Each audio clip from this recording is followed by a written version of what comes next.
சிறகடிக்க ஆசை சீரியலோட upcoming episode என்னென்னு பார்க்கலாம். இங்கே ரோஹிணிக்கு ஸ்ருதியை பார்க்கும் போதெல்லாம் கோவம் வருது. இந்த ஸ்ருதியால் தான் இப்போ என் வாயவே திறக்க முடியல. அது மட்டும் இல்லாமல் இங்கே பார்லருக்கு கூட போக முடியல, யார்கிட்டையுமே பேச முடியல. வேணும்னே இந்த ஸ்ருதி என்னை ஹாஸ்பிட்டல் கூட்டிகிட்டு போயிட்டு இப்படி பண்ணிட்டாலே, நான் பேசாமல் பார்லருக்கு கிளம்பி போயிருக்கணும், பொய் சொன்னது பெரிய தப்பாக போச்சு அப்படின்னு ஸ்ருதி மேலே ரோஹிணி ரொம்பவே கோவமாக இருக்கிறாங்க. அந்த சமயம் அங்கே போன விஜயா ரோஹிணி கிட்ட, ஆமாம்மா ரோஹிணி, அந்த கதிரோட ஃபோட்டோ கிடச்சா எப்படியும் தேடி கண்டுபிடிச்சி 30 லட்ச ரூபா பணத்தை நானே வாங்குறேன்னு சொன்னியே, கதிரோட ஃபோட்டோலாம் கிடச்சிருச்சாமா? பணத்தை கண்டுபிடிச்சிடான்ல. ஏன்னா 30 லட்ச ரூபா பணம். மனோஜ் ரொம்ப பாவம். அந்த பணத்தை கண்டுபிடிச்சாதான் நீங்கள் இந்த வீட்டில் தலை நிமிர்ந்து இருக்க முடியும். அதுக்கு தாமா கேட்குறேன் அப்படின்னு விஜயா கேட்கும்போது ரோகிணி நினைக்கிறாங்க, இந்த மனோஜா இருக்கட்டும், விஜயா அத்தையா இருக்கட்டும், என்னை பற்றி கொஞ்சம் கூட அவங்களுக்கு அக்கறை இல்லை. அவங்களுக்கு முக்கியமான தேவையே பணம் தான். அதுக்காக தான் என்கிட்ட பேசவே செய்கிறாங்க. நானே முடியாமல் இருக்கிறேன், யார்கிட்டையும் பேச முடியாமல் இருக்கேன். அதை பற்றி ஏதாவது யோசிக்கிறாங்களா இவங்க? ரோகிணி இப்படி முடியாமல் இருக்கிறாளேன்னு அவங்களுக்கெல்லாம் கொஞ்சம் கூட ஒரு எண்ணம் இல்லை. அந்த ஸ்ருதி வாங்கிட்டு வந்த ஐஸ்கிரீமை நல்லா சாப்பிட்டுட்டு இவங்க எல்லாரும் பணத்தை பற்றி வேற யோசிக்கிறாங்க.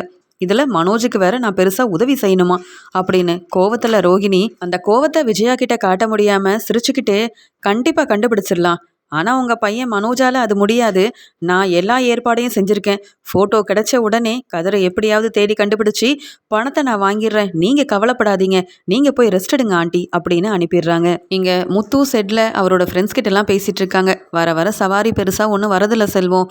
நீ சொன்ன மாதிரியே அந்த டிரைவிங் கிளாஸை ஆரம்பிக்கணும் போல். மீனாவும் நிறைய சம்பாதிக்க ஆரம்பிச்சிட்டா. என் மூலமாக தான் எந்த பணமும் என்னால் சேர்க்கவே முடியல. அப்புறம் எப்படி தான் என்னால் மாடியில் ரூம் கட்டுறதுன்னு தெரியல அப்படின்னு பேசிகிட்டு இருக்கும்போது முத்துவோட ஃப்ரெண்டு ஒருத்தர் வராரு.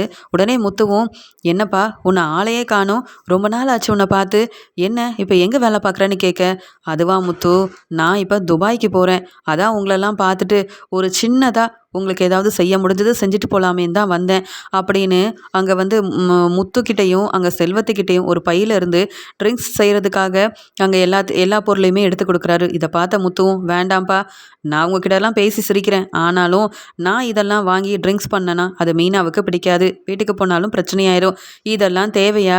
அதெல்லாம் வேண்டாம், நீங்கள் சந்தோஷமாக இருங்க, நான் பக்கத்தில் இருந்து எல்லாத்தையும் பார்க்குறேன். நான் மீனா கிட்ட சொல்லியிருக்கேன் இதெல்லாம் செய்ய மாட்டேன்னு. நான் முதல்லலாம் ட்ரிங்க்ஸ் பண்ணிகிட்டு இருந்தப்ப மீனா என்னால் ரொம்ப அவமானப்பட்டிருக்கா. அதனால் இனியும் இதெல்லாம் தொடக்கூடாதுன்னு நினச்சிட்ருக்கேன். செல்வம், இப்போ நீ என்ன சொன்னாலும் நான் கேட்க மாட்டேன்னு சொல்லும்போது செல்வம் சொல்கிறாரு, என்னப்பா முத்து, நீ வராமல் நாங்கள் மட்டும் சந்தோஷமாக இருந்தால் எப்படி? நீ மீனா சிஸ்டர்கிட்ட ஃபோன் பண்ணி கேளு, கண்டிப்பாக அவங்க ஒத்துப்பாங்க, ஒரு நாள் தானே, அதுவும் நம்ம ஃப்ரெண்டுக்காக தானே அப்படின்னு செல்வம் சொல்ல வேறு வழியே இல்லாமல் முத்துவும் மீனாவுக்கு ஃபோன் பண்ணுறாரு. இங்கே மீனாவும், ஆமாங்க, எங்கே இருக்கீங்க, சவாரிக்கு எங்கேயும் போனீங்களா அப்படின்னு கேட்க, இல்லை மீனா, செட்டில் என் ஃப்ரெண்ட்ஸ் கூட தான் பேசிகிட்டு இருக்கேன், நீ எங்கே மீனா இருக்கேன்னு கேட்க, நான் பூக்கடையில் தாங்க இருக்கேன். ஆமாம், என்ன விஷயம் ஃபோன் பண்ணியிருக்கீங்க, வீட்டுக்கு எப்போ வருவீங்க அப்படின்னு மீனா கேட்கும்போது, மீனா, ஒரு முக்கியமான விஷயம் மீனா, இன்னைக்கு ஒரு நாளைக்கு எனக்கு நான் நினச்ச மாதிரி செய்யணும்னு ஆசைப்பட்றேன் அப்படின்னு சொல்ல, என்னங்க சொல்லுங்க தெளிவா அப்படின்னு கேட்கும்போது, இல்லை, என் ஃப்ரெண்டு ஒருத்தன் வெளியூருக்கு போகிறான், அதுக்கப்புறமா அவன் திரும்பி வரவே 3-4 வருஷம் ஆகுமா, அவன் எங்களுக்காக ஏதாவது செய்யணும்னு ஆசைப்பட்றான். இன்னைக்கு ஒரு நாள் என் ஃப்ரெண்ட்ஸுக்காக நான் கொஞ்சோண்டு ட்ரிங்க்ஸ் பண்ணிக்கிறேன் மீனா, நீ இதை மட்டும் எதுவும் சொல்லக்கூடாதுன்னு சொன்ன உடனே மீனா ரொம்பவே கோவமா, என்னங்க நினச்சிட்டு இருக்கீங்க, இப்படியெல்லாம் நீங்கள் முன்னாடி செய்ய போய் வீட்டில் யாராவது உங்களை மதிச்சாங்களா? ஏன் உங்கள் அம்மாவே உங்களை எவ்வளோ கேள்வி கேட்டு அவமானப்படுத்தியிருக்காங்க, இதெல்லாம் நம்மளுக்கு தேவையா? இப்போ தான் நீங்கள் திருந்தி உங்கள் வேலையை பார்க்குறீங்க, அதனால் உங்கள் அம்மா உங்களை ஏளனமாக பேசாமல் இருக்கிறாங்க. கொஞ்சம் புரிஞ்சு நடந்துக்கோங்க, இதெல்லாம் ஒன்றும் வேண்டாம், பேசாமல் வீட்டுக்கு கிளம்பி வாங்க. நீங்கள்லாம் மறுபடியும் ட்ரிங்க்ஸ் செய்ய ஆரம்பிச்சிங்கன்னா அப்புறம் தொடர்ந்து செய்ய ஆரம்பிச்சிருவீங்க, வேண்டவே வேண்டாம் அப்படின்னு மீனா சொல்லிகிட்டு இருக்க, உடனே முத்துவும் மீனாவை சமாளிக்கிறதுக்காக மாற்றி மாற்றி பேசுகிறாரு. மீனாக்கு ரொம்ப கோபம் வருது. என்னங்க செஞ்சிட்ருக்கீங்க, அப்போ நீங்கள் பேசுகிறதெல்லாம் பார்த்தா இப்போவே ட்ரிங்க்ஸ் பண்ணியிருக்கீங்க போலயே, அதனால தான் ஃபோன் பண்ணிங்களா என்ன? நீங்கள் இன்றைக்கி ட்ரிங்க்ஸ் பண்ணிவிட்டு வீட்டுக்கு வந்தீங்கன்னா அவ்வளவுதான், நான் என்ன செய்வேனே தெரியாது. ஃபோனை வைங்க, சீக்கிரமாக வீட்டுக்கு வாங்க, ஃப்ரெண்ட்ஸ் முக்கியமா இல்லை நான் முக்கியமானு நீங்களே முடிவெடுத்துக்கோங்க அப்படின்னு சொல்லிட்டு ஃபோனை வச்சிடுறாங்க மீனா. உடனே முத்துவுக்கு என்ன செய்யனே தெரியல. உடனே செல்வத்துக்கிட்ட மெதுவாக சொல்கிறாரு, இல்லை செல்வம், மீனாவுக்கு பிடிக்கல, நான் மறுபடியும் இப்படி நீங்கள் சொன்னீங்கன்னு ட்ரிங்க்ஸ் பண்ணிவிட்டு வீட்டுக்கு போனால் பெரிய பிரச்சனையாயிரும் போல். இப்போ தான் எனக்கும் மீனாவுக்கும் இடையில எந்த ஒரு பிரச்சனையும் வராமல் இருக்குது, மறுபடியும் பிரச்சனை வர்றதுக்கு நானே காரணமாக இருக்கக்கூடாது. மீனா ரொம்ப கோவப்படுறா செல்வம்னு சொல்ல, அதெல்லாம் நீ மீனா சிஸ்டரை சமாளிச்சிடலாம். ஒரு நாள் தானே, மீனா சிஸ்டர் ஒன்றும் அவ்வளோ கோவப்பட மாட்டாங்க. எங்களுக்காக இது கூட செய்ய மாட்டியா?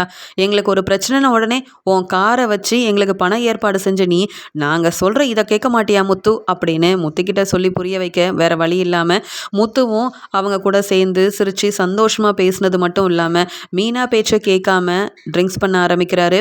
கொஞ்சமாக தான் ட்ரிங்க்ஸ் பண்ணணும், நிறையெல்லாம் செய்யக்கூடாது அப்படின்னு தான் முத்து ஆரம்பிக்கிறாரு. ஆனால் போக போக அங்கே ஃப்ரெண்ட்ஸ் கூட பேசி சிரிக்க இங்கே முத்து வந்து எப்பயும் போல் அதிகமாகவே எல்லாத்தையுமே எடுத்துக்கிறாரு. அதனால் முத்துவுக்கு அங்கே நிற்க கூட முடியல. அப்போ தான் முத்துக்கு ஞாபகம் வருது, மீனா அப்போவே சொன்னா பேசாமல் வீட்டுக்கு வாங்க, உங்களுக்கு நல்லா சமைச்சு தரேன்னுட்டு. அதை விட்டுட்டு இவங்க பேச்செல்லாம் கேட்டுக்கிட்டு இப்போ நான் இந்த நிலமையில இருக்கேனே, இப்படியே நான் வீட்டுக்கு போனால் இங்கே மீனா என்னை கேள்வி கேட்டு நல்லா திட்ட ஆரம்பிச்சிருவாளே, என்ன செய்கிறது, இன்னைக்கு கண்டிப்பாக பிரச்சனை வரும் போலையே அப்படின்னு இங்கே முத்து நினைக்கிறாரு. இன்னொரு பக்கம் ரவி வீட்டுக்கு வந்த உடனே ஸ்ருதி ரொம்பவே கோவமா, நீ என்ன நினச்சிட்டு இருக்க ரவி, எத்தனை முறை ஃபோன் பண்ணுறது, உனக்கு உன் வேலை தான் முக்கியமா? நானே ஏதோ ஒரு விஷயத்துக்கு ஃபோன் பண்ணியிருப்பேன், ஸ்ருதி ஃபோன் பண்ணால் முக்கியமான விஷயமா இருக்கும்னு அந்த ஃபோனை எடுக்கணும்னு உனக்கு தோணாதா என்ன அப்படின்னு கேட்குறாங்க. உடனே ரவியும், என்ன ஸ்ருதி, நான் வேலையில் இருக்கும்போது நீ எதுக்கு ஃபோன் பண்ணுற, உனக்கு தான் தெரியுமே ரெஸ்டாரண்ட்டில் நிறைய வேலை இருக்குன்னு சொல்லிட்டு தானே போனேன், வீட்டில் இருக்க உனக்கு ஏதாவது ஒரு தேவைன்னா இங்கே மீனா அண்ணிக்கிட்ட கேட்கலாம், இல்லை எங்கள் அம்மா கிட்ட கேட்கலாம், அதை விட்டுட்டு எதுக்கு ஃபோன் பண்ணி என்ன வந்து இப்படி பேசிகிட்டு இருக்க, நீ ஃபோன் பண்ணது தப்பு, நான் வேலையில் இருக்கும்போது நீ ஃபோன் பண்ணியிருக்கவே கூடாது.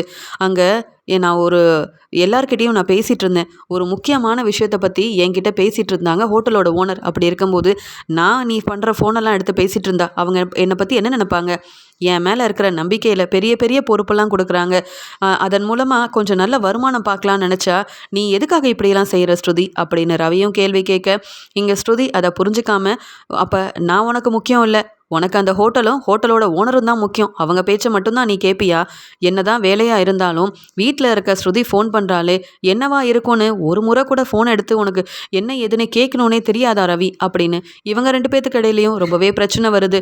இதை வெளியில இருந்து பார்த்த விஜயாவும் வர வர இந்த ஸ்ருதிக்கு ரொம்ப அதிகமாக பேச ஆரம்பிச்சிட்டா. எல்லாத்துக்கும் காரணம் இந்த மீனா தான். மீனா கூட என்னைக்கு இந்த ஸ்ருதி சேர்ந்தாலோ அன்னையிலேருந்தே வீட்டில் பிரச்சனைக்கு மேலே பிரச்சனை வந்துக்கிட்டு தான் இருக்குது.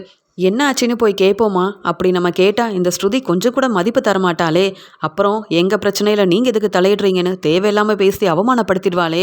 இந்த ஸ்ருதி ஒன்றும் மீனா மாதிரி இல்லை, நாம் என்ன சொன்னாலும் தலையாட்டிக்கிட்டு அமைதியாக போகிறதுக்கு. இந்த ரவி தேவையில்லாமல் ஸ்ருதியை கல்யாணம் பண்ணிக்கிட்டு இந்த வீட்டில் ஸ்ருதியால் கொஞ்சம் கூட நிம்மதியே இல்லை. இந்த வீட்டு மருமக மாதிரியா நடந்துக்கிறா இந்த ஸ்ருதி, ரவிக்கு தர வேண்டிய மதிப்பு மரியாதையுமே தரமாட்டிக்கிறாளே அப்படின்னு ஸ்ருதி பேசுகிற பேச்செல்லாம் பார்த்து ஒரு பக்கம் விஜயா பயந்தாலும் இங்கே ஸ்ருதி மேலே ரொம்பவே கோபமாக இருக்கிறாங்க. வீட்டுக்கு வந்த மீனா எல்லாரும் அங்கே வேலையிலேருந்து வருவாங்க, சீக்கிரமாக சமைக்கணும்னு கிச்சனில் வேலை பார்த்துட்ருக்க. அப்போ தான் உங்களுக்கு ஞாபகம் வருது, இங்கே என் வீட்டுக்காரர் வேற ஃபோன் பண்ணாரே, ஒரு வேளை என் பேச்சை மீறி எப்பயும் போல் ட்ரிங்க்ஸ் பண்ணிட்டு வந்துட்டா மாமா என்ன நினைப்பாங்க, மாமா இப்போ தான் இவர் கொஞ்சம் கொஞ்சமாக மாறிட்டு வராரு, சம்பாதிக்கிறாரு, இங்கே இந்த மாதிரி தேவையில்லாத வேலையெல்லாம் செய்யலை அப்படின்னு கொஞ்சம் நிம்மதியாகவும் சந்தோஷமாகவும் இருக்காரு. இதில் வேற முத்து தேவையில்லாமல் இங்கே ட்ரிங்க்ஸ் பண்ணிட்டு வந்துட்டாருன்னா அப்புறம் மாமா ரொம்ப மனசு வேதனைப்படுவாங்க. சரி நம்ம ஃபோன் பண்ணி பார்ப்போம், முத்து எங்கே தான் இருக்காருன்னு பார்ப்போமே அப்படின்னு சொல்லிட்டு மீனாவும் ஃபோன் பண்ணுறாங்க. மீனா ஃபோன் பண்ணுறதை பார்த்துட்டு முத்துவுக்கு பேச முடியல. ஏன்னா நம்ம இப்படிலாம் பேசினா நம்ம ட்ரிங்க்ஸ் பண்ணியிருக்கோம் அப்படின்றத மீனா கண்டுபிடிச்சிருவா. அது மட்டும் இல்லாமல் ரொம்பவே பிரச்சனை பண்ணிடுவாளே, வீட்டுக்கே போகலாமா வேண்டாமான்னு யோசிக்க வேண்டியதாக இருக்குது. என்ன செய்ய அப்படின்னு யோசிச்சுக்கிட்டு மீனா தொடர்ந்து ஃபோன் பண்ணிக்கிட்டே இருக்காங்க. வேறு வழி இல்லாமல் சரி வீட்டுக்கு போவோம், எப்படியாவது மீனாவை சமாளிச்சுட்டு அப்புறமா வந்து நல்லா ரெஸ்ட் எடுத்துடணும், அப்பாவுக்கு மட்டும் இது தெரியாமல் பார்த்துக்கணும், என் ஃப்ரெண்ட்ஸுக்காக இதெல்லாம் நான் செஞ்சேன், ஆனால் மீனா கிட்ட வசமாக மாட்டிக்கிட்டேன்னா மீனா என்ன எல்லாரும் முன்னாடியும் திட்ட ஆரம்பிச்சிருவா, நான் அப்புறம் அவமானப்பட்டு தான் நிற்கணும், சரி கிளம்பலாம் வீட்டுக்கு அப்படின்னு சொல்லிட்டு முத்துவும் மெதுவாக வீட்டுக்கு வராரு. எல்லாரும் சாப்பிட்றதுக்காக மீனா கூப்பிடுறாங்க. இங்கே ரவி மேலே உள்ள கோவத்தில் சாப்பாடு வேண்டான்னு இங்கே ஸ்ருதி இருக்கிறாங்க. அந்த சமயம் அண்ணாமலை விஜயானு எல்லாரும் சாப்பிட்டுட்டு இருக்கும்போது அங்கே மீனா கிட்ட வந்து அண்ணாமலை கேட்குறாங்க, என்னம்மா முத்து மட்டும் வரல, இவ்வளோ நேரம் ஆகுது, நீ ஃபோன் பண்ணி பார்த்தியா, இல்லை நான் ஃபோன் பண்ணி கேட்கட்டுமா அப்படின்னு கேட்கும்போது, இல்லைம்மாம்மா நான் ஃபோன் பண்ணி பேசிட்டேன், இப்போ வந்துருவாரு அப்படின்னு சொல்லி சமாளிக்கிறாங்க. இங்கே முத்துவால் நடக்கக்கூட முடியாமல் அங்கே எப்படியோ மேலே வந்துடுறாரு. வந்தால் எல்லாரும் உட்காந்து சாப்பிட்டுட்ருக்காங்க. அந்த சமயம் மீனா, வாங்கங்க வாங்க, நீங்கள் வரலையான் தான் மாமா இவ்வளோ நேரம் கேட்டுட்டு இருந்தாங்க, முதல்ல வாங்க சாப்பிட்டுட்டு அப்புறமா போய் நல்லா ரெஸ்ட் எடுங்க, இவ்வளோ நேரம் சவாரிக்கு போயிருந்தீங்களா அப்படின்னு மீனா கேட்டுட்டே முத்து பக்கத்தில் வர முத்து நல்லாவே ட்ரிங்க்ஸ் பண்ணியிருக்காரு அப்படின்றத தெரிஞ்சுக்கிட்டு மீனாவுக்கு ரொம்ப கோவம் வருது. உடனே மீனா முத்துவை தனியாக கூப்பிட்டு போயிட்டு, என்ன செஞ்சுட்டு வந்திருக்கீங்க, எதெல்லாம் நீங்கள் செய்யக்கூடாதுன்னு நினச்சனோ அதை மட்டும்தான் செஞ்சிட்ருக்கீங்க, நம்ம குடும்பத்தை குடும்பத்தை பற்றி தெரிஞ்சிருந்தும் ஏங்க திருந்தாமல் இந்த மாதிரி வேலையை செய்கிறீங்க? மாமாவுக்கு தெரிஞ்சா மனசு வேதனைப்படுவாங்க. இதே உங்கள் அம்மாவுக்கு தெரிஞ்சா என்ன திட்டுவாங்க? நீங்க இருக்கிற நிலைமைய பார்த்து ரொம்ப சந்தோஷப்படுவாங்க. இதெல்லாம் நமக்கு தேவையா? நீங்க இன்னும் திருந்தவே இல்லன்னு மீனா முத்துவ வீட்ட விட்டு வெளியில போக சொல்லுங்கன்னு அந்த ரோகிணி முன்னாடி என்ன அவமானப்படுத்துவாங்களே! இதெல்லாம் நம்மளுக்கு வேணுமாங்க? நான் உங்களால அவமானப்பட்டு நிக்கணுன்றதுக்காக தான் என் பேச்ச மீறி இப்படியெல்லாம் செஞ்சுட்டு வீட்டுக்கு வந்திருக்கிறீங்களா? அப்படின்னு மீனா கண் கலங்கி அழ ஆரம்பிக்கிறாங்க. உடனே அண்ணாமலையும், என்னப்பா முத்து, இவ்வளோ நேரம் சவாரிக்கு போயிட்டு வந்திருக்க. வா முத்து, எல்லாரும் ஒண்ணா உட்காந்து சாப்பிடலாம் அப்படின்னு அண்ணாமலை கூப்பிடுறாரு. உடனே முத்துவும், அப்பா வரேன்ப்பா வரேன்ப்பா, நீங்க சாப்பிடுங்கப்பா, நான் மெதுவா வரேன், நான் வெளியில கொஞ்சம் சாப்பிட்டு வந்துட்டேன்ப்பா, அப்புறமா சாப்பிட்டுக்கிறேன் அப்படின்னு சொல்லி சமாளிக்கும் போது மீனா சொல்றாங்க, பொய் மாமா, உங்க பையன் சொல்றது எல்லாமே பொய் தான். அவரோட நிலைமையை கொஞ்சம் வந்து பாருங்க.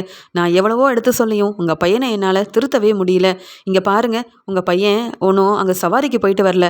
அவங்க ஃப்ரெண்ட்ஸ் வந்து சொன்னாங்கன்னுட்டு நல்லா ட்ரிங்க்ஸ் பண்ணிட்டு வந்திருக்காரு மாமா அப்படின்னு இங்க மீனா அழுதுகிட்டே உண்மையை அண்ணாமலை கிட்ட சொல்ல, சாப்பிட்டுட்டு இருந்த அண்ணாமலையும் ரொம்பவே கோவமா எந்திரிச்சு, என்ன முத்து இதெல்லாம் என்ன செஞ்சு வச்சிருக்க? மீனாவும் நானும் இப்பதான் உன் மேல கொஞ்சம் கொஞ்சமா நம்பிக்கை வச்சுட்டு வரோம். மீனாவால நீ திருந்திட்ட, நல்லபடியா வாழ ஆரம்பிச்சிட்ட அப்படின்னு பார்த்தா மறுபடியும் நீ இப்படி செஞ்சுட்டு வர்றதுனால மீனா அழுதுட்டு நிக்கிறா, அவமானப்பட்டு நிக்கிறா. இதெல்லாம் உனக்கு தேவையா அப்படின்னு சொல்லும்போது மனோஜ் சொல்றாரு, எப்போ பார்த்தாலும் இந்த முத்து என்னையும் ரோகிணியவும் அவமானப்படுத்திக்கிட்டு ஏளனமாக பேசுவானே, இவன் மட்டும் என்ன திருந்திட்டானா? இவன்லாம் எங்களை பற்றி பேச இவனுக்கு என்ன தகுதி இருக்குது? ஏமீனா, அதான் அவன் ட்ரிங்க்ஸ் பண்ணியிருக்கான்னு தெரியுதே, இது என்ன புதுசா? எப்பயும் அவன் செஞ்சுட்டு வர்றது தானே. அவனை போய் அப்படியே மாடியில் ரெஸ்ட் எடுக்க சொல்ல வேண்டியதானே. அதை விட்டுட்டு இவனுக்காக எதுக்கு பேசிகிட்டு இருக்கீங்க? முதல்ல வாங்க, எங்களுக்கெல்லாம் சாப்பாடு வைங்க அப்படின்னு சொல்லி கூப்பிட முத்து உடனே ரொம்ப கோவமா இங்கே மனோஜ் கிட்ட, ஏய் யாரை பார்த்து என்ன சொல்கிற? அதான் பார்லலம்மா இருக்காங்கல்ல, அவங்கள சாப்பாடு வைக்க சொல்லு. அதை விட்டுட்டு மீனா கிட்ட வந்து, என்ன அவள் உனக்கு பரிமாறினா தான் நீ சாப்பிடுவியா? உங்களுக்கெல்லாம் அவள் சமைச்சு கொடுக்குறதே பெருசு. அதை விட்டுட்டு இதை வை, அந்த சாப்பாடை சமைச்சு கொடுன்னுட்டு என்ன இப்படிலாம் பேசிகிட்டு இருக்க? மீனா சமைச்சு வச்சிட்டால, எடுத்து வச்சு 2 பேராலையும் சாப்பிட முடியாதா அப்படின்னு சொல்லி இங்கே மீனாவுக்கு சப்போர்ட் பண்ணி பேச, இங்கே உடனே ரோகிணியும், போதும் முத்து, உங்களை பார்த்தாலே வர வர பிடிக்கல. இந்த வீட்டில் ரவியா இருக்கட்டும், மனோஜா இருக்கட்டும், அவங்க வேலையை மட்டும் பார்க்குறாங்க. ஆனால் நீங்கள் மட்டும்தான் இப்படி ட்ரிங்க்ஸ் பண்ணிட்டு வருது, வீட்டில் பிரச்சனை செய்கிறதுன்னு எதையாவது செஞ்சுக்கிட்டு இருக்கீங்க. உங்களால் குடும்பத்தில் இருக்க எங்களுக்கு தான் அவமானமாக இருக்குது. அக்கம் பக்கத்தில் உள்ளவங்க உங்கள் சத்தத்தை கேட்டு என்ன நினைப்பாங்க? இங்கே மாமாவா இருக்கட்டும், இங்கே மற்ற யாராவது உங்களை மாதிரி நடந்துக்கிறாங்களா? நீங்கள் மட்டும் ஏன் முத்து வீட்டுக்கு வந்தாலே இவ்வளோ சத்தம் போடுறீங்க அப்படின்னு கேட்க, பார்லலம்மா, இதுக்கு மேலே ஏதாவது பேசுனீங்கன்னா அவ்வளவுதான். இது என் விருப்பம், நான் என்ன வேணாலும் செய்வேன். நீங்களா எனக்கு பணம் கொடுத்தீங்க? இல்லைல்ல கேள்வி கேட்குறதுக்கு. நீங்கள் உங்கள் வேலையை பாருங்கள். வீட்டுக்கு வந்தவங்க கிட்டேயே பதில் பேச முடியாமல் வெளியில் பொய் சொல்லிட்டு போனவங்க தானே நீங்கள். நீங்கள்லாம் எப்படி என்னை கேள்வி கேட்பீங்க? இதுக்கு மேலே நீங்களும் மனோஜும் ஏதாவது சொன்னீங்க அவ்வளவுதான் அப்படின்னு சொல்லி ரோகிணியை திட்டிட்டு பெரிய பிரச்சனை செய்கிறாரு முத்து. இதை பார்த்துட்டு இருந்த விஜயா அண்ணாமலை கிட்ட, பார்த்தீங்களா, இந்த முத்து எப்பயுமே அப்படி தான். ரோகிணி முத்துவோட அண்ணி, ஆனால் அந்த மரியாதையை என்னைக்காவது முத்து கொடுத்துருக்கானா? ரோகிணி நல்லதுக்கு தானங்க சொல்கிறா. இப்படிலாம் செஞ்சுட்டு வந்தா இங்கே அக்கம் பக்கத்தில் உள்ளவங்களாம் நாளைக்கு என்ன தானே கேள்வி கேட்பாங்க. அதனால் இந்த முத்துவை திருந்தி இப்படியெல்லாம் செய்ய வேண்டான்னு ரோகிணி சொன்னால் இதில் என்ன தப்பு இருக்குது? உங்கள் பையன் முத்துவெல்லாம் திருந்தவே மாட்டான். அவனை யாராலையும் திருத்த முடியாது. இன்னும் நாளைக்கு பாருங்கள் இதே மாதிரி தான் வருவான். தினமும் இப்படி வந்து வீட்டில் பிரச்சனை செய்ய போகிறான். இந்த முத்து மீனாவால் நிம்மதியே இருக்க போகிறதில்ல. பேசாமல் இவங்க 2 பேரையும் வீட்டை விட்டு வெளியில் அனுப்புங்க, அப்போ தான் எனக்கு நிம்மதியாக இருக்கும் அப்படின்னு கேட்ட உடனே ரோகிணியா இருக்கட்டும், மனோஜா இருக்கட்டும், முத்துவோட நிலைமையை பார்த்து ரொம்பவே சிரிக்கிறாங்க. உடனே ரோகிணியும், ஆண்டி நீங்கள் சொல்கிறது தான் சரி, பேசாமல் இவங்க 2 பேரும் தனி கொடுத்துன்னு போகட்டும், அப்போ தான் இந்த வீட்டில் எல்லாரும் நிம்மதியாக இருக்க முடியும். சாப்பிட்டுட்டு இருக்கும்போது இந்த முத்து எவ்வளோ பிரச்சனை பண்ணுறாருன்னு பாருங்கள். வெளியில் போய் கஷ்டப்பட்டு வேலை செஞ்சுட்டு வரோம், வீட்டில் நிம்மதியாக சாப்பிடலான்னா அது கூட முடிய மாட்டேங்குது. மனோஜ் பேசாமல் நாளையிலேருந்து வெளியிலேயே சாப்பிட்டு வந்துடலாம் அப்படின்னு ரோகிணி சொல்கிறாங்க. இங்கே மீனா கண் கலங்கி அழுதுகிட்டே நிற்கும் போது உடனே ரவியும் திட்டுறாரு முத்துவை. ஏன் முத்து நீ இப்படி நடந்துக்கிற? உன்னால் மீனா அண்ணி தானே அவமானப்பட்டு நிற்கிறாங்க, ஏன் மீனா அண்ணி பேச்சை நீ கேட்க மாட்டியா அப்படின்னு சொல்லி முத்து செஞ்சதெல்லாம் பெரிய தப்பு அப்படின்னு ஒவ்வொருத்தரும் இங்கே முத்துவை திட்ட ஆரம்பிக்கும் போது மீனா சொல்கிறாங்க, பார்த்தீங்களா, வீட்டில் உள்ள எல்லாரும் நீங்கள் செஞ்சுட்டு வந்த இந்த செயலுக்காக யாரும் சந்தோஷப்படலை, உங்களை திட்டி அவமானப்படுத்துகிறாங்க. நான் தானேங்க உங்களால் தலை குனிஞ்சு நிற்க வேண்டியதாக இருக்குது. நல்லா சம்பாதிக்கணும், மாடியில் சீக்கிரமாகவே ரூம் கட்டணும் அப்படின்ற ஆசையும் அக்கறையும் பொறுப்பும் இருந்திருந்தா நீங்கள் இப்படி உங்கள் ஃப்ரெண்ட்ஸ்க்காக ட்ரிங்க்ஸ் பண்ணிட்டு வீட்டில் வந்து பிரச்சனை செஞ்சுருப்பீங்களா? இவங்க கேட்குற கேள்விக்கெலாம் நீங்கள் பதில் பேசாமல் நிற்கிறீங்களே, நான் என்னங்க பதில் பேச முடியும்? இப்போ உங்கள் அம்மா இதை ஒரு பெரிய காரணமாக வச்சுக்கிட்டு இவங்க 2 பேரும் வீட்டில் இருந்தால் நிம்மதி இருக்காது, வீட்டை விட்டு வெளியில் அனுப்புங்கன்னு சொல்கிறாங்களே, இதுக்கு என்ன பதில் சொல்ல போகிறீங்க? வீட்டை விட்டு கிளம்பிடலாமாங்க? நீங்கள் திருந்த போகிறதே கிடையாது. ஃபோன் பண்ணி கேட்டப்பவே சொன்னேன், வீட்டுக்கு வாங்க, நல்லா உங்களுக்கு சமைச்சு தரேன், தேவையில்லாததை செய்யாதீங்கன்னுட்டு. அப்போ உங்களுக்கு ஃப்ரெண்ட்ஸ் தான் முக்கியம், நான் முக்கியம் இல்லைல்ல? இந்த வயசுலேயும் உங்கள் அப்பா வேலைக்கு போகணும், சம்பாதிக்கணும் அப்படின்னு நினைக்கும்போது நீங்கள் பொறுப்பாக இருக்க வேண்டாமா? உங்ககிட்டலாம் சொல்லி புரிய வைக்கவே முடியாது. இனி நீங்கள் என்கிட்ட பேசவே பேசாதீங்க. என்னைக்கு நீங்கள் திருந்தலைன்னு எனக்கு தெரிஞ்சதோ உங்ககிட்ட பேசி எந்த பிரயோஜனமும் இல்லைன்னு எனக்கு தெரிஞ்சு போச்சு அப்படின்னு மீனா ரொம்பவே கோவமாக பேசிகிட்டு இருக்கும்போது அங்கே உடனே மனோஜ் சிரிச்சுக்கிட்டே, அதான் மீனாவுக்கே தெரிஞ்சு போச்சே இந்த முத்து திருந்த மாட்டான்னுட்டு. இவனுக்காக மீனா பார்த்து பார்த்து சமைச்சு வைக்கிறாங்க. ஆனால் அதெல்லாம் ஒன்றுமே இல்லை. ரோஹிணி பார்த்தல, ரோஹிணி பேச்சை நான் மீறினதே கிடையாது. ரோஹிணி என்ன சொன்னாலும் நான் செய்வேன். ஆனால் நீங்கள் 2 பேரும் அப்படியா? ரொம்ப நாள் சந்தோஷமாக இருக்கிறாங்களே, இவங்க 2 பேத்துக்கு இடையில இன்னும் பிரச்சனை வரலையே நினச்சேன். ஆனால் அந்த முத்து நல்லா ட்ரிங்க்ஸ் பண்ணிட்டு வந்து மறுபடியும் பிரச்சனை செய்ய ஆரம்பிச்சிட்டான். அப்பா இவன்லாம் திருந்தவே மாட்டான்ப்பா அப்படின்னு சொல்ல ரோஹிணி ரொம்பவே சிரிக்கிறாங்க. ரோஹிணி மீனாவை பார்த்து சிரிக்கும்போது மீனாவால் தாங்கிக்க முடியல. உடனே இங்கே முத்துவும் தலை குனிஞ்சு நிற்கிறாரு, அவமானப்பட்டு நிற்கிறாரு. உடனே அண்ணாமலை சொல்கிறாரு, பாத்தியா, நீ ஏதோ உனக்கு தேவையானதை செஞ்சுட்டு வந்துட்ட, உன் சந்தோஷம் முக்கியம்னு நினச்சிட்டு வந்திருக்க. ஆனால் நீ செஞ்ச செயலால் ரோகிணியாக இருக்கட்டும், மனோஜா இருக்கட்டும், ஒன்றை மட்டும் இல்லை மீனாவையும் தான் ஏளனமாக பேசுகிறாங்க. இதெல்லாம் மீனாவுக்கு தேவையா? மீனா அந்த வீட்டில் கல்யாணம் முடிச்சு வந்து உங்கள் அம்மாவால் அவள் கொஞ்சம் கூட சந்தோஷமாகவே இல்லை. ஏன் இப்போ வரைக்கும் உங்கள் அம்மா விஜயா மீனாவை தன்னுடைய மருமகளாக ஏற்றுக்கவும் இல்லை. அது எல்லாத்துக்கும் காரணம் நீ தானே. நீயும் மற்றவங்க மாதிரியே வந்து ஒழுங்காக இருந்திருந்தாலோ இல்லை நல்ல வேலை செஞ்சு கை நிறைய சம்பாதிச்சிருந்தாலோ உன்னை நம்பி வந்த மீனாவை உங்கள் அம்மாவும் மதிச்சிருப்பா. மீனா வந்ததுக்கப்புறமா தான் நீ கொஞ்சம் கொஞ்சமாக மாறிக்கிட்டே வர, நல்லா சம்பாதிக்கிற, உனக்குன்னு 2 கார் இருக்குது அப்படின்னு நீ உன் வேலையை மட்டும் பார்ப்பேன்னு நினச்சிட்டு இருந்தேன். ஆனால் மறுபடியும் நீ முன்ன மாதிரியே ஆரம்பிச்சிட்டல. ஏன் முத்து இப்படி செஞ்ச அப்படின்னு முத்துவை பலார் பலார்னு வெளுத்து வாங்குறாரு அண்ணாமலை. உடனே இங்கே மீனாவும், விடுங்க மாமா, நீங்கள் போய் ரெஸ்ட் எடுங்க, நீங்கள் சாப்பிடுங்க வாங்க அப்படின்னு சொல்லி கூப்பிட, இருமா மீனா, உனக்குன்னு பேச யாரும் இல்லைன்னு இந்த முத்துவும் மற்றவங்களும் நினைக்கிறாங்க. ஆனால் உனக்காக நான் இருக்கேன்னு இவங்களுக்கெல்லாம் தெரிய வேண்டாமா? முத்து செஞ்சது ரொம்ப பெரிய தப்பு. அதனால தானே எல்லாரும் உன்னையும் அவமானப்படுத்தி இப்படியெல்லாம் சிரிச்சிட்டு இருக்காங்க. அதுக்காக தான் நான் முத்துவை கேள்வி கேட்குறேன். ஏன் முத்து, உன்னை கேள்வி கேட்க எனக்கு உரிமை இல்லையா என்ன? செஞ்ச தப்புக்கு மீனா கிட்ட முதல்ல மன்னிப்பு கேளு. இப்படி என்னைக்காவது மறுபடியும் செஞ்சுட்டு வீட்டு பக்கம் வந்தேன்னு வையே, மீனா இந்த வீட்டில் தான் இருப்பா, ஆனால் நீ இந்த வீட்டில் இருக்க முடியாது முத்து. பார்த்து நடந்துக்க. நீ கொஞ்சம் பொறுப்பாக நடந்துக்கணும். உனக்குன்னு கல்யாணம் ஆயாச்சு, எல்லாத்துக்கும் தனித்தனி ரூம் இருக்குது. ஆனால் உங்களுக்குன்னு ரூம் இல்லை. நீங்களே ஆசைப்பட்டு சீக்கிரமாக மாடியில் ரூம் எல்லாம் கெட்டுவீங்க அப்படின்ற நம்பிக்கையில் நான் இருக்கேன். ஆனால் இப்படியெல்லாம் செஞ்சிட்டு இருந்தா உன்னால் சம்பாதிக்கவும் முடியாது, மீனாவுக்கு தேவையானதை வாங்கி கொடுக்கவும் முடியாது. உன்னால் மொத்தத்தில் மீனாவுக்கு அவமானம் மட்டும்தான் கிடைக்கும். மீனா உன்னால் சந்தோஷமாக இருக்க மாட்டா. தப்பே செய்யாத மீனா உனக்காக ஆசாசையாக சமைச்சு வச்சுட்டு காத்துட்டு இருந்தா. உன்னை பார்த்த உடனே பாரு, தலை குனிஞ்சு அழுதுட்டு இருக்கா மீனா. இந்த ஒரு நிலைமை மீனாவுக்கு தேவையா? இனியாவது புரிஞ்சு நடந்துக்கோ. அதை விட்டுட்டு இப்படியெல்லாம் செஞ்சிட்டு இருந்தேன்னா அப்புறம் நான் பார்த்துட்டு சும்மா இருக்க மாட்டேன். முத்து தப்பு செஞ்சா முத்துவை மட்டும் கேள்வி கேளுங்க. அதை விட்டுட்டு யாராவது மீனாவை அவமானப்படுத்தி பேசி சிரிக்கலாம் நினச்சிங்கன்னா அவ்வளவுதான் அப்படின்னு மனோஜையும் ரோஹிணியவும் பார்த்துட்டு ரொம்பவே கோவமாக முறைச்சிக்கிட்டே சொல்கிறாரு அண்ணாமலை. உடனே இங்கே ரோஹிணியும், வா மனோஜ், நம்ம போய் சாப்பிடலாம், அது அவங்க விஷயம், அவங்க என்னன்னாலும் பண்ணிக்கிட்டோம், இந்த முத்து திருந்த மாட்டார், நாம் எதுக்கு இதை பற்றி பேசணும் அப்படின்னு அங்கேருந்து கிளம்புறாங்க. இங்கே மீனா அழுதுட்டு நிற்கும்போது முத்துவுக்கு நல்லாவே புரியுது, நாம் செஞ்சது பெரிய தப்பு, அப்பாவும் மீனாவும் நம்ம மேலே கோவப்படுறாங்கன்னா அது சரிதானே அப்படின்னு சொல்லி கண் கலங்கின முத்து அழுதுகிட்டே மெதுவாக மீனா கிட்ட போயிட்டு மீனாவோட கையை பிடிச்சி, மீனா நான் வேணும்னே இப்படி செய்யல மீனா, நான் கண்டிப்பாக உன்னை அவமானப்படுத்தணும்னு நினைக்கல மீனா, அப்பாவும் நீயும் என் மேலே கோவமாக இருக்கீங்க, ஆனால் அதுக்கு காரணம் நான் தானே மீனா, என்னை மன்னிச்சிரு மீனா, உன் பேச்சை கேட்காம நான் இப்படி வீட்டுக்கு வந்திருக்கக்கூடாது, நான் இப்படி ட்ரிங்க்ஸ் பண்ணியிருக்கக்கூடாது, எனக்கு நீ தான் மீனா முக்கியம், என் ஃப்ரெண்ட்ஸுக்காக என்னவோ இப்படி செஞ்சுட்டேன், அதுக்காக என் ஃப்ரெண்ட்ஸ் மட்டும்தான் முக்கியம்னு நான் எடுத்துக்க முடியாது, ஒன்றால் தான் நான் இப்போ திருந்தி நல்லபடியாக வாழ ஆரம்பிச்சிருக்கேன், என்னை மன்னிச்சிரு மீனா, கண்டிப்பாக இனிமேல் இப்படிப்பட்ட வேலையை நான் செய்ய மாட்டேன், அப்பா நீங்களும் என்னை மன்னிச்சிருங்கப்பா, நான் ஏதோ தெரியாமல் இப்படி பண்ணிட்டேன், என் ஃப்ரெண்ட்ஸ் இப்படி சொன்னாங்களேன்னு வேறு வழி இல்லாமல் தான்ப்பா இந்த மாதிரி செஞ்சுட்டு வீட்டுக்கு வந்துட்டேன், என்னை மன்னிச்சிருங்கப்பா அப்படின்னு மன்னிப்பு கேட்டு தான் செஞ்சது பெரிய தப்பு தான் அப்படின்னு உணர்ந்த முத்து மீனா கிட்ட மன்னிப்பு கேட்டு கண் கலங்கி அழுகிறாரு. உடனே அண்ணாமலையும், ஏமா மீனா, அதான் முத்துவுக்கு அவன் செஞ்ச தப்பு என்னன்னு புரிஞ்சிருச்சுல, இனி நீ கவலைப்படாத, முத்து அவனுக்காகவும் அவன் ஃப்ரெண்ட்ஸ்க்காகவும் இப்படிப்பட்ட வேலையை இனி செய்யவே மாட்டான், ஏதோ ஒரு நாள் இப்படி தெரியாமல் செஞ்சிட்டாமா, நீ கண் கலங்கி நிற்காதம்மா, நான் இருக்கேன் உங்களுக்காக அப்படின்னு சொல்லும்போது மீனாவும் இங்கே உடனே தன்னுடைய கோவத்தெல்லாம் விட்டுட்டு முத்துக்கிட்ட சொல்கிறாங்க, ஏங்க நீங்கள் செஞ்சது தப்பு தான், ஆனாலும் வீட்டில் நாம் இப்படி செய்கிறதுனால மற்றவங்கெல்லாம் நம்மளை அவமானப்படுத்துகிறாங்க. ஏற்கனவே உங்கள் அம்மாவுக்கு நான் இந்த வீட்டில் இருக்கிறது கொஞ்சம் கூட பிடிக்கல. அப்போ மறுபடியும் இப்படிலாம் அவங்க பேசுகிறத என்னால் தாங்கிக்க முடியாது. நீங்கள் நல்லது செஞ்சீங்கன்னா எல்லாரும் எனக்கு மதிப்பும் மரியாதையும் தருவாங்க. இப்படி வீட்டுக்கு நல்லா ட்ரிங்க்ஸ் பண்ணிட்டு வந்து பிரச்சனை செஞ்சீங்கன்னா உங்களால் நான் தாங்க அவமானப்பட்டு நிற்கணும். அதை புரிஞ்சு நடந்துக்கோங்க. இனி இப்படியெல்லாம் செய்யாதீங்க அப்படின்னு முத்து செஞ்ச தப்ப முத்துவுக்கு புரிய வைக்கிறாங்க மீனா. முத்துவும் மீனாவும் எல்லா பிரச்சனையும் மறந்து மறுபடியும் பேசி சிரிக்கிறாங்க. இதை பார்த்துட்டு இருக்க விஜயாவுக்கு ரொம்பவே கோவம் வருது. இந்த முத்து மீனாவை வச்சு இந்த வந்த பிரச்சனையை பெருசாக்கி எப்படியாவது மீனாவையும் முத்துவையும் வீட்டை விட்டு வெளியில் அனுப்பலான்னு பார்த்தா மறுபடியும் இந்த முத்துவும் மீனாவும் ஒன்று சேர்ந்துட்டாங்களேன்னு யோசிக்கிறாங்க விஜயா.